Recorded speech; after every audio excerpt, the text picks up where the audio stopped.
Hi friends, ఈరోజు క్లాస్లో వచ్చేసి ఫుల్ బ్లౌజ్ని ఎలా కట్ చేయాలి, స్టిచ్ చేయాలి అనేది చూద్దాం.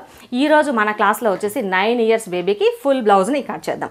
ఇది వచ్చేసి ఆల్రెడీ మనకి ముందు క్లాస్లో నేను పట్టు లంగా దీనికి వచ్చేసి ఎలా స్టిచ్ చేయాలి అనేది మన ముందు క్లాస్లో పోస్ట్ చేసింది.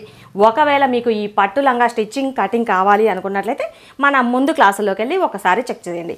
దీని కాంబినేషన్లో అంటే ఈ బార్డర్కి మ్యాచింగ్ వచ్చేలాగా ఈ బార్డర్ కలర్ బ్లౌజ్ ప్లస్ ఈ లంగాలో కొంచెం కట్ చేయగా మిగిలిన క్లాత్ తోటి మనకి పఫ్ హ్యాండ్స్ అలానే ఫ్రంట్ పార్ట్లో డిజైన్ వచ్చేలాగా ఫుల్ బ్లౌజ్ని ఈరోజు డిజైన్ చేసుకుందాం. మన ఈ వీడియోని స్టార్ట్ చేయబోయే ముందుగా మన ఈ వీడియోని ఫస్ట్ టైం చూస్తున్నట్లయితే మన ముద్ర వీడియోస్ ఛానల్ని సబ్స్క్రైబ్ చేసుకోండి.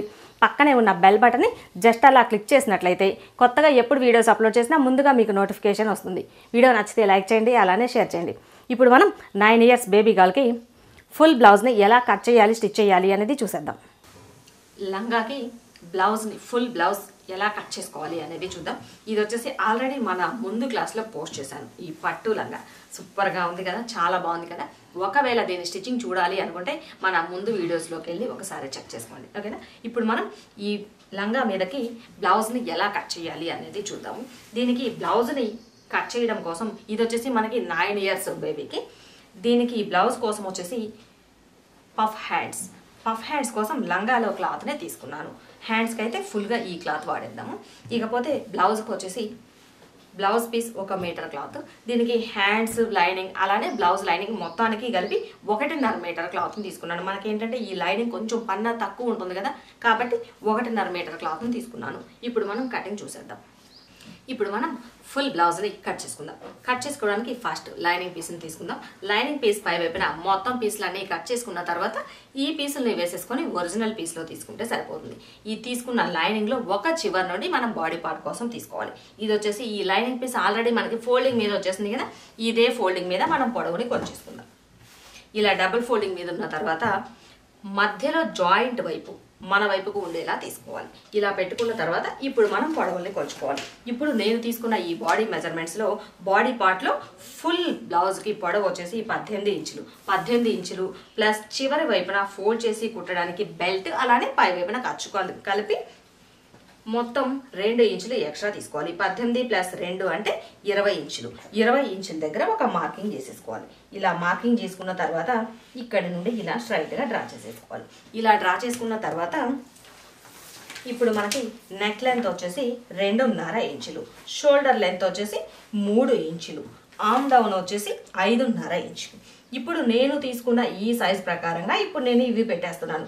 ఒకవేళ మీరు అంటే ఏ ఏజ్ వాళ్ళకి ఏ సైజ్ వాళ్ళకి అనే దాన్ని బట్టి షోల్డర్ లెంత్ ఎలా తీసుకోవాలి, నెక్ లెంత్ ఎలా తెలుసుకోవాలి అనేది ఒకవేళ మీరు క్లియర్గా చూడాలి అంటే కనుక ఆల్రెడీ మన ముందు వీడియోస్లో బిగినర్స్ క్లాసులు పోస్ట్ చేశాను. దానిలో క్లియర్గా ఉంటుంది షోల్డర్ లెంత్ని ఎలా కొలుచుకోవాలి, ఏ ఏజ్ వాళ్ళకి నెక్ లెంత్లు షోల్డర్ లెంత్ను ఎలా తీసుకోవాలి అనేది క్లియర్గా ఉంటుంది. ఒకవేళ మీకు కావాలి అనుకుంటే ఆ వీడియోస్లో చెక్ చేసుకోండి. ఇలా ఆర్మ్ డౌన్ తీసుకున్న తర్వాత ఈ రౌండ్ తిరిగే దగ్గర 1.5 ఇంచు మార్కింగ్ చేసేసుకోవాలి. మార్కింగ్ చేసేసుకొని ఈ డాట్ని బేస్ చేసుకొని ఆర్మ్ రౌండ్ తీసుకోవాలి. ఇలా మార్కింగ్ చేసుకున్న తర్వాత ఈ ఆర్మ్ రౌండ్కి ఒక 1 ఇంచ్ అలా కింద ఇక్కడ వచ్చేసి మనం చెస్ట్ లూజ్ని కొలుచుకోవాలి. మొత్తం 3 పార్ట్స్గా డివైడ్ చేసేసుకొని ఈ బ్లౌజ్కు మిడిల్లోకి వచ్చేలాగా అంటే ఇక్కడి నుండి 3 పార్ట్స్ అంటే ఇక్కడ నుండి కరెక్ట్గా మిడిల్లో అలానే చివర ఇక్కడ వచ్చేసి వేస్ట్ లూజ్, ఇక్కడ చెస్ట్ లూజ్ ఎంత అయితే తీసామో ఇదే లూజ్ని మనం హిప్ లూజ్గా కూడా తీసేసుకోవచ్చు. ఫుల్ బ్లౌజ్కి వచ్చేటప్పటికి చెస్ట్ లూజ్కి హిప్ లూజ్కి పెద్దగా డిఫరెన్స్ ఏమీ రాదు. చెస్ట్ లూజ్ని మనం హిప్ లూజ్ దగ్గర కూడా మార్కింగ్ చేసేసుకోవచ్చు. లేదు ఖచ్చితంగా మాకు కరెక్ట్గా రావాలి ఒకవేళ అంటే హిప్ లూజ్ ఒకవేళ డిఫరెన్స్ వస్తుందేమో అనిపిస్తే కనుక చెస్ట్ లూజ్ వేస్ట్ లూజ్ కొలుచుకున్నట్లుగానే హిప్ లూజ్ కూడా కొలిచి మార్కింగ్ చేసేసుకోవచ్చు. ఇప్పుడు నేనైతే చెస్ట్ లూజ్ వేస్ట్ లూజ్ మాత్రమే తీసుకున్నాను.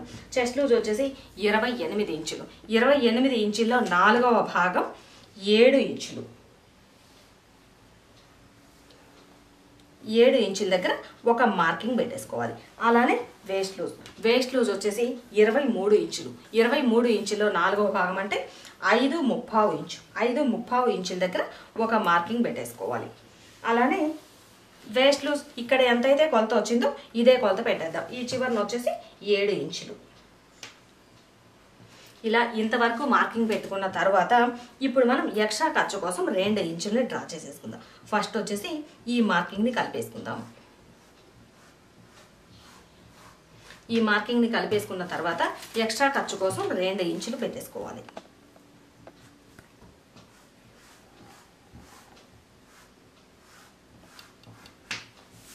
ఇలా ఇంతవరకు మార్కింగ్ చేసుకున్న తర్వాత మార్కింగ్ చేసుకున్న ఈ పీస్ని కట్ చేసుకోవాలి.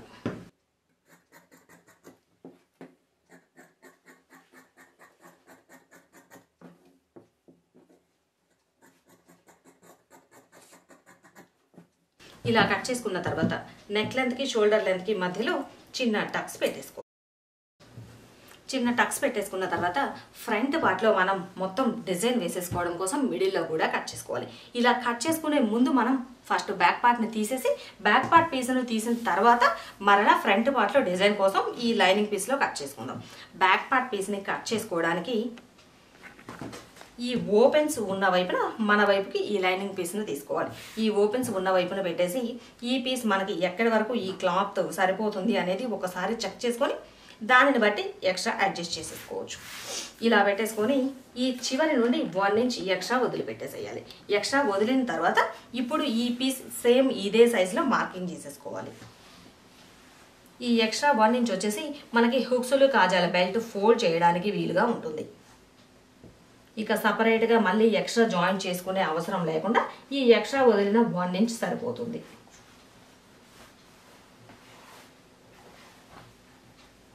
ఇలా మార్కింగ్ చేసుకున్న తర్వాత ఇప్పుడు వచ్చేసి మనకి ఈ నెక్ డౌన్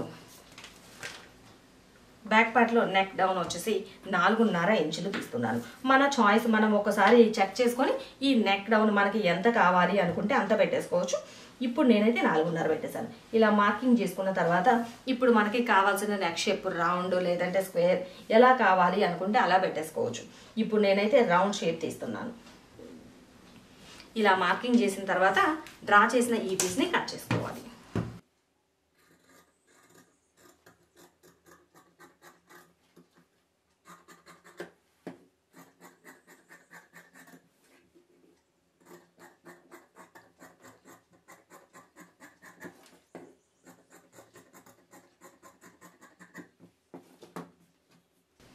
ఇలా ఇంతవరకు బ్యాక్ పార్ట్ పీస్ని తీసుకున్న తర్వాత ఇప్పుడు మరలా మనం ఫ్రంట్ పార్ట్ పీస్ని తీసుకొని ఈ పీస్లో డిజైన్ కోసం మార్కింగ్ చేసుకుందాము.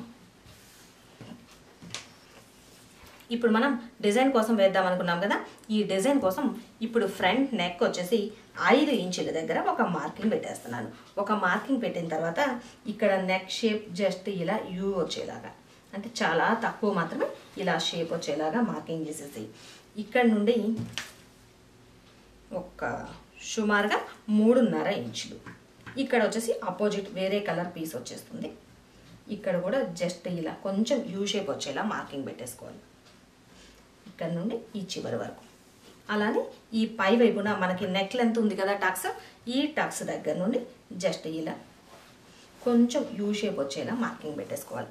ఇప్పుడు మనం మార్కింగ్ చేసుకున్న ఈ పీసుల్ని కట్ చేసుకోవాలి.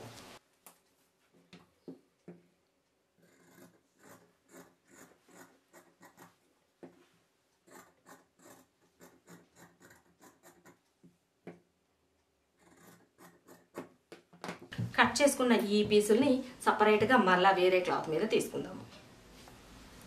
మిడిల్లో డిజైన్ కోసం కట్ చేసాం కదా, కట్ చేసి పెట్టిన ఈ లైనింగ్ పీస్ని ఇంకొక లైనింగ్ పీస్ పై వైపున వేసేసి మనం ఎటువైపున అయితే బ్లౌజ్లో మిడిల్లో కట్ చేసామో కట్ చేసిన వైపున ఒక 3/4 ఇంచ్ వరకు ఎక్స్ట్రా ఖర్చు కోసం ఉండేలా మార్కింగ్ చేసేసుకోవాలి.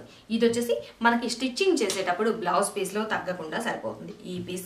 ఇలానే ఇంకొక పీస్, మొత్తం 2 పీసుల్ని కట్ చేసాం కదా, రెండో పీస్ని కూడా ఇది వచ్చేసి ఆర్మ్ రౌండ్ దగ్గర ఈ మధ్యలోనే జాయింట్ వచ్చింది కాబట్టి ఇటువైపున ఒక 1/2 ఇంచ్ ఎక్కువ ఉండేలా మార్కింగ్ చేసేసుకోవాలి. ఇలా మార్కింగ్ చేసేసుకొని డ్రా చేసిన ఈ పీసుల్ని కట్ చేసుకోవాలి.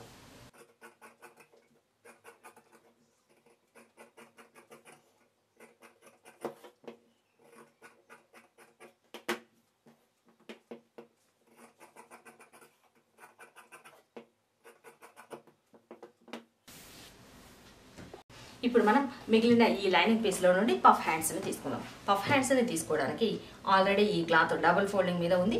డబుల్ ఫోల్డింగ్ మీద ఉన్న ఈ క్లాత్ని మరలా ఇంకొక ఫోల్డ్ చేసేసుకోవాలి. అంటే మొత్తం 4 మడతలు వచ్చేలా ఈ లైనింగ్ క్లాత్ని ఫోల్డ్ చేసేసుకోవాలి. ఇలా ఫోల్డింగ్ చేసుకున్న తర్వాత ఇప్పుడు మనం హ్యాండ్ పొడవుని ఒకసారి చెక్ చేసుకుందాం. హ్యాండ్ పొడవు వచ్చేసి 4 ఇంచులు. 4 ఇంచులు ప్లస్ పై వైపున ఫుల్ పఫ్ రావడం కోసం, అంటే ఈ పఫ్ కొంచెం ఎక్కువ తక్కువ రావాలి అనుకునే దాన్ని బట్టి మనము 3 ఇంచులు తీసుకోవచ్చు. కొంచెం ఫుల్గా రావాలి అంటే 3 ఇంచులు తీసుకోవాలి. లేదు కొంచెం తక్కువ వస్తే చాలు అనుకుంటే 2.5 ఇంచులు కూడా తీసుకోవచ్చు. ఇప్పుడు నేనైతే ఈ వచ్చిన పొడవుకి 3 ఇంచులు ఎక్స్ట్రా తీసుకుంటున్నాను పఫ్ కోసం.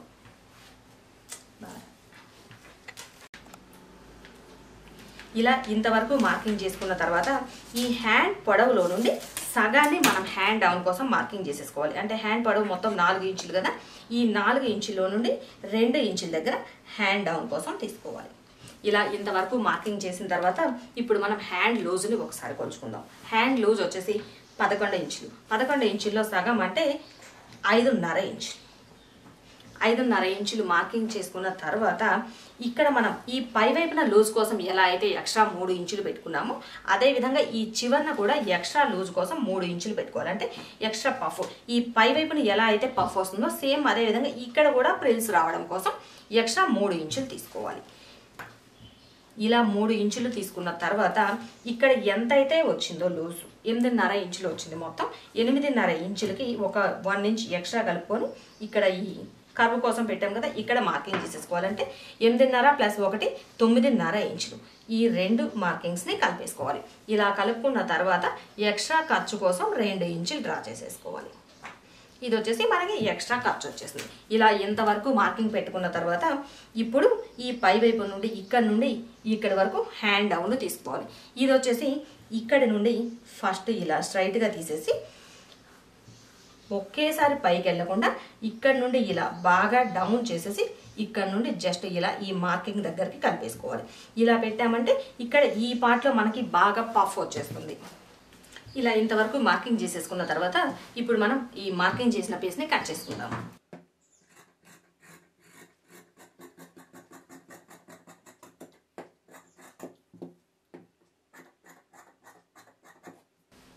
ఇలా ఇంతవరకు కట్ చేసుకున్న తర్వాత ఈ మధ్యలో ఫోల్డింగ్ దగ్గర చిన్న టక్స్ పెట్టేసుకోవాలి. ఇప్పుడు మనం కట్ చేసి పెట్టిన ఈ లైనింగ్ పీసులను వేసేసుకొని సేమ్ ఇదే సైజులో బ్లౌజ్ పీస్లో కట్ చేసుకోవాలి. ఇది వచ్చేసి హ్యాండ్స్ వరకు పఫ్ కోసం ఆపోజిట్ కలర్ పెట్టుకుందాం అనుకున్నాం కదా లంగాలో పీసు, ఈ పీసును తీసుకున్నాను. దీనిని ఎన్ని ఫోల్డింగ్స్ అయితే వేసి కట్ చేసామో ఇదే ప్రాసెస్లో తీసుకోవాలి.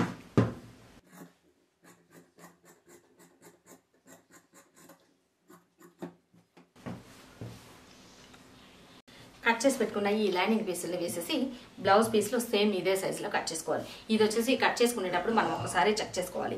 బ్యాక్ పార్ట్లో ఓపెన్ పెట్టాం కదా, బ్యాక్ పార్ట్లో లైనింగ్ పీస్ని ఎలా అయితే కట్ చేసుకున్నామో ఓపెన్స్ వచ్చిన వైపున బ్యాక్ పార్ట్, ఓపెన్ లేని వైపున ఫ్రంట్ పార్ట్ వచ్చేలాగా సేమ్ అదే విధంగా ఈ పీస్లో కూడా పెట్టుకోవాలి. ఇలా పెట్టుకున్న తర్వాత ఇది ఫ్రంట్ పార్ట్లో వచ్చేసి మనం డిజైన్ కోసము ఎక్స్ట్రా ఖర్చుతో కలిపి తీసుకున్నాం కదా లైనింగ్ పీస్లు, ఖర్చుతో కలిపి తీసుకున్న ఈ లైనింగ్ పీసుల్ని పెట్టుకోవాలి. ఇంతవరకు ఇలా పెట్టేసుకున్న తర్వాత ఈ లైనింగ్ పీసుల్ని కట్ చేసాం కదా, సేమ్ ఇదే సైజులో బ్లౌజ్ పీస్ని కట్ చేసుకోవాలి. ఈ లైనింగ్ పీసుల్ని పెట్టేసి సేమ్ ఇదే సైజులో బ్లౌజ్ పీస్ని కట్ చేసుకోవాలి. బ్లౌజ్ పీస్లో బ్యాక్ పార్ట్, ఫ్రంట్ పార్ట్ పీసులు డిజైన్ కోసం కట్ చేసాం కదా, కట్ చేసిన ఈ పీసులు వచ్చేసి మన ఇష్టం, మనం ఎలా కావాలి అంటే అలా వేసేసుకోవచ్చు. ఆపోజిట్ కలర్ కావాలి అంటే ఈ లైనింగ్ పీసులు వేసుకొని ఈ ప్లేస్లో ఆపోజిట్ కలర్ని తీసుకోవచ్చు. ఇప్పుడు నేనైతే ఈ కలర్ డిజైన్ కోసం తీసుకొని దీనికి పైపింగ్ మాత్రమే ఆపోజిట్ కలర్ని వాడతాను. జస్ట్ ఇక్కడ మిడిల్లో కొంచెం డిజైన్ వచ్చేలాగా వేద్దాం. అది మనకి నెక్స్ట్ స్టిచ్చింగ్లో వచ్చేసింది ఈ పీసులు. అలానే హ్యాండ్స్ పీసులు ఇంతవరకు కట్ చేసుకున్న తర్వాత ఇక మనకి స్టిచ్చింగ్లో అయితే మోడల్ ఇంకా బాగా తెలుస్తుంది. మనకి స్టిచ్చింగ్ వచ్చేసి మన నెక్స్ట్ క్లాస్లో చూద్దాం. ఇప్పటి వరకు అయితే మనకి ఈ ఫుల్ బ్లౌజ్ కటింగ్ ప్రాసెస్ అయిపోయింది. ఇంతవరకు కట్ చేసుకున్న తర్వాత దీనికి వచ్చేసి పఫ్ హ్యాండ్స్, అలానే ఫ్రంట్ పార్ట్లో ఇంకా డిజైన్ వస్తుంది. అది మనకి స్టిచ్చింగ్లో ఇంకా పూర్తిగా తెలుస్తుంది. ఓకేనా? ఇంతవరకు కట్ చేసుకున్న తర్వాత ఈ కట్ చేసి పెట్టుకున్న ఈ ఫుల్ బ్లౌజ్ని ఎలా స్టిచ్ చేసుకోవాలి అనేది మన నెక్స్ట్ క్లాస్లో చూసేద్దాం. వీడియో నచ్చితే లైక్ చేయండి, అలానే షేర్ చేయండి. ఇప్పటి వరకు మన ఛానల్ని సబ్స్క్రైబ్ చేసుకున్నట్లయితే మరిన్ని లేటెస్ట్ అప్డేట్స్ కోసం మన ముద్ర వీడియోస్ ఛానల్ని సబ్స్క్రైబ్ చేసుకోండి.